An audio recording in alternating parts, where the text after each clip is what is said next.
Well, I've got good news for you today. And the good news today is all about being a new person. We have had a series since the beginning of the year, and today is the last part of this 6-part series, a new person. Have you ever thought you'd like to be a new person?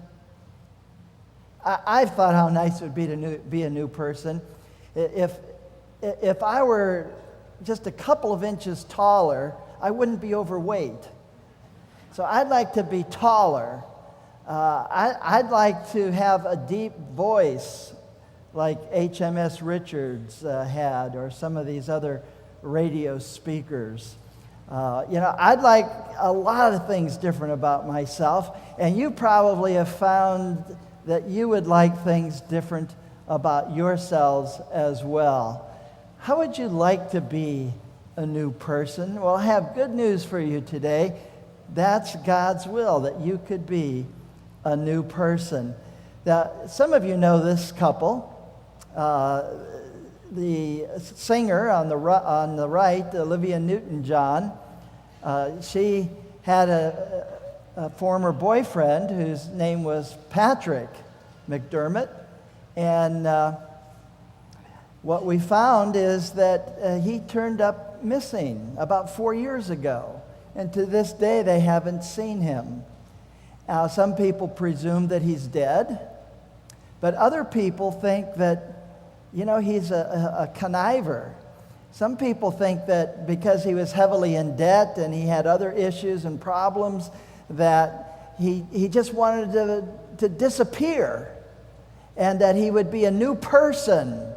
He'd take on a new identity and just be a brand new person in a country that was not his home country, and that he would just kind of melt into the landscape.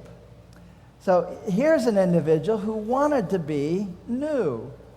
And for all we know, he may have just done that. He might be somebody new right now. But being new is not always a good thing. Being new can actually be a bad thing. Well, we see that different people are new, but it's not a good thing. Here's Christopher Reeves, and he went from Superman to a quadriplegic. So he was a new person, but that was not a good thing. We also saw Michael Vick. Michael Vick was a quarterback, a professional quarterback. Prior to that, he was at Virginia Tech. That's my old stomping ground in Virginia. That school's not far from where I used to live. And Michael Vick was sort of a hometown hero. But he went from being the football player or athlete to being a prisoner because he was arrested for gambling on dog-fights and illegally treating animals in a negative way. There's another couple here that won the lottery. And that wasn't necessarily a good thing, because often those who win the lottery end up even with more problems. So being new isn't always a good thing. Sometimes it can actually be a bad thing. These folks went from poor to wealthy, and in the Bible we find this text in Romans 12:2. Let God transform you into a new person. Now, the good news that I have for you today is that when God says He's going to make you new, it's always a good thing. In life, it's not always good to be new and different, but when God says, I'm going to make you a new person, that is good news, because God will always do a good job. Now, the word that's highlighted is transform. Let God transform you. That word actually is metamorpho in Greek, and what it means is to change. It's used to go from a cocoon to a beautiful butterfly. There's that change that takes place. And so God says, I want to change all of you. Isn't that good news? God wants to change us. Well, are we all that bad, really, that we need changing? Here's what the Apostle Paul says in Ephesians chapter 2. All of us once followed the desires of our corrupt nature. We did what our corrupt desires and thoughts wanted us to do. So because of our nature, we deserved God's anger. And the good news is that we can survive God's anger by becoming a new person. Evidently, according to the Apostle Paul, we're all evil, wicked, villainous people.